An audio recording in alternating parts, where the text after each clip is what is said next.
آقا من دلیلی که دارم دعا میگم به شما دعا بکنین، نمیگم دعا کنین پول هیچی به شما نمیده، سلامتی به شما میده برادر. یه روز پنجشنبه غروب به جای اینکه مهمانی بگیریم بریم 50 تا کمپوت گیلاس بگیریم، 50 تا آناناس بگیریم، 50 تا گل بگیریم، بریم توی بیمارستان. نمیخواد تو آی سی و سی سی او برین، راهتون نمیدن. برین تو بخش ببین کیا افتادن، وکیل، دکتر، رئیس. مریضی دیگه شاین پایین براش نره برادر که. منظورم پس اگر من شب و روز دعا میکنم، نه من میخوام رئیس جمهور بشم، نه رهبر میخوام بشم، نه کلفت میخوام بشم. اگه من میخوام توی باغ اسمس بگیرم و خودم چند هفته حال بکنم، خودم تنهایی داره.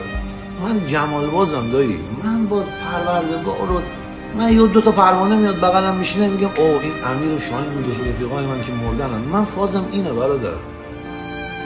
بعد داداش کسی دنبال قدرته که دنبال مایه باشه برادر. هیچ کس در دنیا به فکر ملت نیست.